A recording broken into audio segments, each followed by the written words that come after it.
भाजपा सांसद सुरेश कश्यप ने कहा कि पीएम मोदी ने हिमाचल को विशेष कैटेगरी स्टेट बनाया है और केंद्र से हिमाचल प्रदेश को भरपूर आर्थिक मदद मिल रही है। इसके विपरीत हिमाचल सरकार 2 सालों के कार्यकाल में प्रदेश सरकार में विफल साबित हुई है। हिमाचल प्रदेश को बजट में भी एक अच्छा जो है योगदान केंद्र की ओर से मिला है। साथ ही साथ विशेष रूप से मैं हिमाचल प्रदेश को, क्योंकि हम देखते हैं कि आज व्यवस्था परिवर्तन को लेकर जो सरकार सत्ता में आई, लेकिन 2.25 साल का समय बीत गया है, गारंटियां पूरी सारी फेल हो चुकी हैं। जो काम प्रदेश में चले थे आज अवरुद्ध हैं।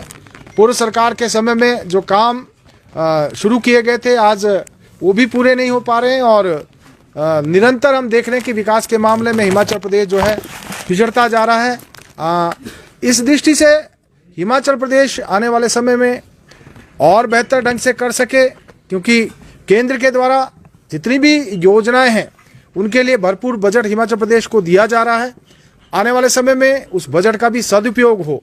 और केंद्र ने एक अच्छा निर्णय ये भी लिया है कि जो पैसा अब केंद्र की योजनाओं का पहले ट्रेजरी में जाता था, अब सीधा जो योजनाओं के लिए आएगा और सीधा योजनाओं के ऊपर ही खर्च किया जाएगा। मैं समझता हूँ इससे भी योजनाओं को उनके निष्पादन में, उनको पूरा करने में निश्चित रूप से फायदा होगा।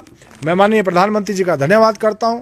वैसे हिमाचल प्रदेश तो स्पेशल कैटेगरी स्टेट है, जहां माननीय मोदी जी ने 90-10 की रेशो में हिमाचल प्रदेश को रखा है और उसी प्रकार से हिमाचल प्रदेश को आर्थिक मदद भी मिल रही है।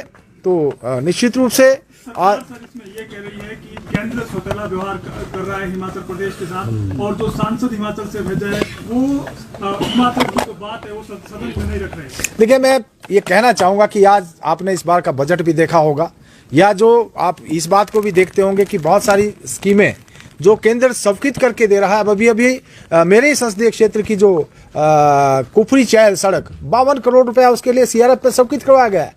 और हमने सोशल मीडिया के माध्यम से जो माननीय गडकरी जी का पत्र आया था वो भी डाला था। और हमारे जो जितने भी हमारे सांसद हैं, चाहे चारों लोकसभा के हैं या हमारे राज्यसभा के सांसद हैं, निरंतर हिमाचल प्रदेश को लेकर केंद्र सरकार के समक्ष अपनी बात को रखते हैं और केंद्र सरकार के द्वारा भरपूर मदद हिमाचल प्रदेश की जा रही है।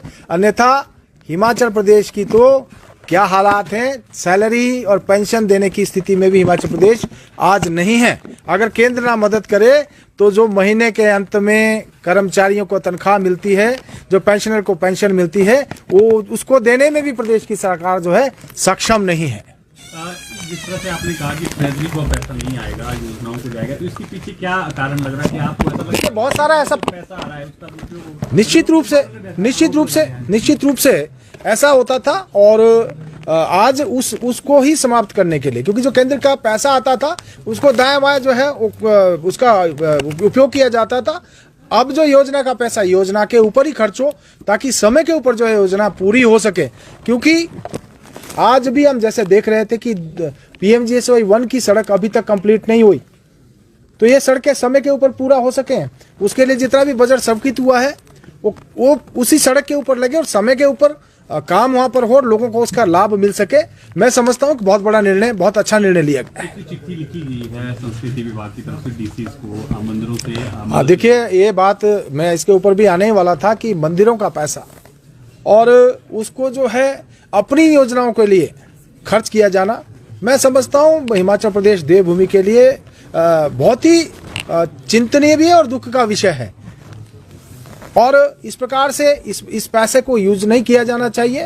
और प्रदेश जो कि देवी देवताओं में जिनकी अगाध श्रद्धा इस प्रदेश के वासियों की है, देवभूमि है, और मंदिरों का पैसा, चढ़ावे का पैसा हम अपने हिसाब से उसको अपनी योजनाओं के लिए खर्च करें, मैं समझता हूँ ये प्रदेश के लिए, देवभूमि के लिए ठीक नहीं है। सर तरलोक जम्वाल में आरोप लगाया है कि जो पैसा है वो ट्रेजरी में भेजा जा रहा है। शिमला में भी इस तरह के मामले हैं कि इस तरह का आपको नहीं, मेरे ध्यान में मैंने इस विषय में बहुत ज़्यादा जानकारी नहीं जुटाई है। त्रिलोक जी उन्होंने जो कहा है निश्चित रूप से तथ्यों के साथ ही कहा है और उनकी जो बात है उसमें दम है।